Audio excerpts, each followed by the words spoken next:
এই যে মেয়ে লোকটা প্রেগনেন্ট 8 মাসের, মেয়ে লোকটারও অনেক মারধর করছে, তারা পেটে লাত মারছে। মেয়ে লোকটা গেছে আমি প্রেগনেন্ট, আমার মারবেন না। তখন তারা জবাব দিল যে তোর পেটের থেকে তো জিহাদিয়ে আসবে লামডিংয়ে, তো এটা রাখার দরকার নাই, কোটা তার পেটে অনেক মারধর করছে।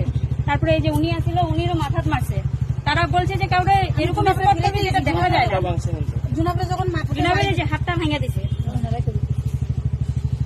জুনাবরা যখন মাথাতে বাড়ি দিতে এসছে তখন আমি জুনাবের উপর দিয়ে গিয়ে মানে ফিরাইতে গেছি। তখন তারা মুখে মানে কইতেছে আর মারতেছে যে এরকম ভাবে মারবি যাতে তারা কেউ দেখাইতে না পারে, কিন্তু তারা ভিতরে ভিতরে জখম হয়ে তারা মারা যায়। তারপর যখন আমি ওদেরকে জিজ্ঞাসা করলাম যে তোমরা তো একবার আগে যদি ওয়ার্নিং দিতা যে তোমরা এখানে টিউশন পড়াইতে পারবা না, ওয়ার্নিংটা দিয়ে তারপর মারধর করতা, হওয়ার পর তারা বলছে তোকে কি গরমি বাইরে গেছে নাকি। তখন আমার ভাইয়ে জিজ্ঞাসা করলো যে আমার তো গরমি বাড়ে নেই, কিন্তু তোমরা মারধরটা না করে আগে ওয়ার্নিং দিতা, তারপরে যদি আমরা নেক্সট এই কামটা করতাম মারধর করলে ভালো লাগতো। ও আমার ভাইরে কইছে যে তোর মতো ছেলেরে আমি লামডিং এ ওপেন মার্ডার করে ফালাই এরকম তোরা মিয়ারা কি করবি আমরা দেখা নিব।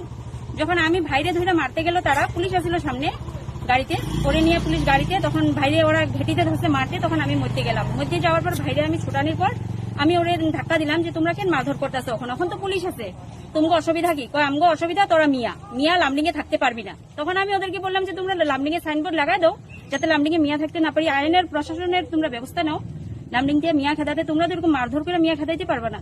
আর যদি মারধর করতে লাগে সব মিয়া একলগে ডাইকা নিয়ে তোমরা লাইন করে দাঁড়া করে গুলি করে মেরে দাও।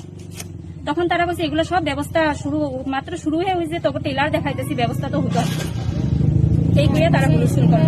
এটা তো শুরুয়াত। আমি গেছিলাম, আমি যখন গেছি তখন গিয়ে দেখলাম তারা মারধর কথা। তখন আমি বলছি স্যার আপনার কি হয়েছে?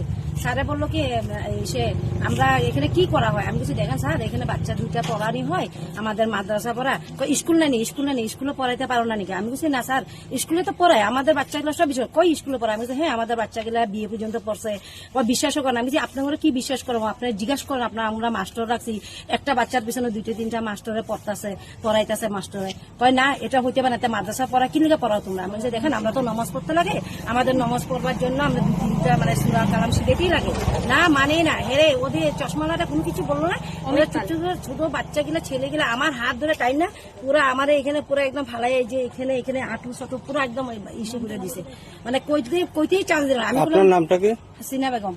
আমি বললাম যে তোমরা যে স্কুল পড়াইছো তাদের তোমরা কি লেগে এত শিক্ষা দিছো, এত ছোট ছোট বাচ্চা 15 বছর 14 বছরের বাচ্চা। আমি তারা কি আমাদের বাচ্চা যদি এরকম বলতো আমরা বাচ্চার জবাব মারতাম, কেন কি এরকম কেন করে? আমি তো একটা বড় জন, কি না এটা হবে না, তোমরা কি শিক্ষা দাও? আমরা বিলা চুর করি, মুরগি চুর করি, মুসলমানে মুরগি চুর করে, তোমার বোম ফালায়, সব মুসলমানে বিলে মাদ্রাসা পড়ে বিলে এগুলা করায়।